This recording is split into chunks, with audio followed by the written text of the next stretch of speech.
गुरुदेव के चरणों में शास्त्री परिवार का अनंत कोटि नमोस्तु। प्रश्न पे आता हूँ गुरुदेव कि खट्टा या मीठा अचार में कितना सारा एडजस्टमेंट होता है। आम का स्वभाव खट्टा होता है, शक्कर और गुड़ का स्वभाव मीठा होता है, मेथी का स्वभाव कड़वा होता है, मिर्च का स्वभाव तो हम सभी जानते ही हैं।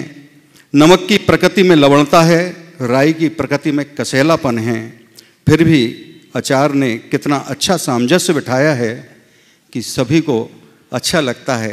हे गुरुदेव, हम जॉइंट परिवार में नाना प्रकार के सबके अपने अलग अलग मन रहते हैं, लेकिन कैसा सामंजस्य बनाएं कि कम से कम अचार की मधुरता हम सब में ऐसी ही बनी रहे।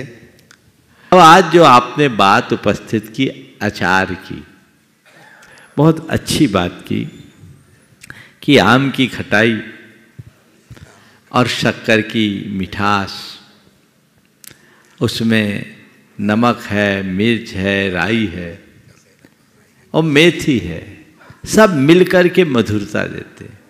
ऐसी मधुरता हमारे अंदर कैसे आए? आराम से आ सकता है। इसका रहस्य बता दूं? इसका रहस्य केवल यह है कि ये सब एक बरनी में रहते हैं। पहला रहस्य, एक बरनी में रहते हैं। समझ गया? सब के सब एक बरनी में रहते हैं और सब एक दूसरे का गुण लेते हैं।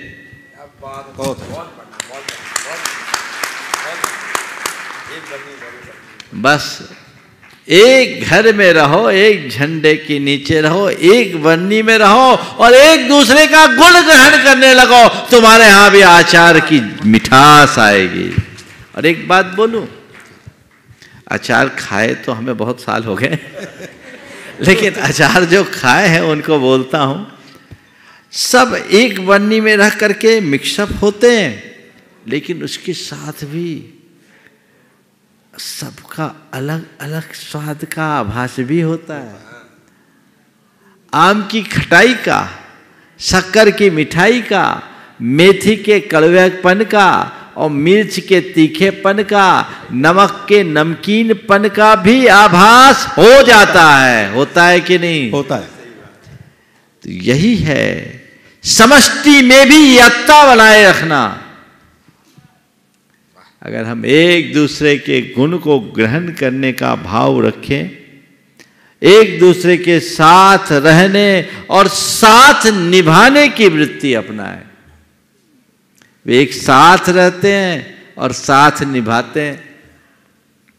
अगर आम कहे नहीं मैं तो खट्टा हूं, खट्टा ही रहूंगा, शक्कर कहे नहीं मैं मीठी हूं, मैं मुझे मीठी ही रहना है, मेथी कहे मेरा स्वभाव जो है मैं नहीं छोड़ूंगा, मैं जैसी हूं वैसी रहूंगे, और मिर्च लप लपा ले कि ज्यादा मत बोलो, मैं तीखी हूं तीखी रहूंगी, और नमक कहे देखो मैं अपनी मौजूदगी हटा नहीं सकता, मैं अपने ही स्वरूप में रहूंगा, तो अचार नहीं बनेगा। बनेगा क्या? नहीं बनेगा। कब बनेगा अचार? जब सब एक दूसरे के साथ रहकर एक दूसरे का साथ निभाने के लिए संकल्पित होते हैं। हमें मिलकर रहना है, क्योंकि हमारा जो वैशिष्ट है, हमारा जो स्वाद है, वो एक दूसरे का साथ निभाने में है। अलग होते ही स्वाद बिगड़ जाएगा। इसमें हमारी स्वतंत्रता भी है और हमारा सौंदर्य भी है, स्वाद भी है, शक्ति भी है, सब चीजें एक साथ है। तो जब हम वैसी मनोवृत्ति अपने भीतर जगा ले, तब मजा है। जब एक बरनी में ये आ जाते हैं ना, तो ये अपने आप को हटा करके अचार को ध्यान में रखते हैं।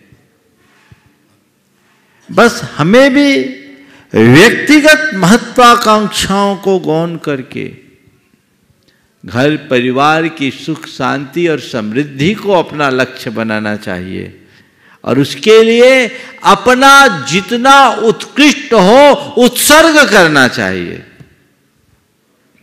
यदि हम ऐसा करने में तत्पर हो जाए तो हमारा बेड़ा पार।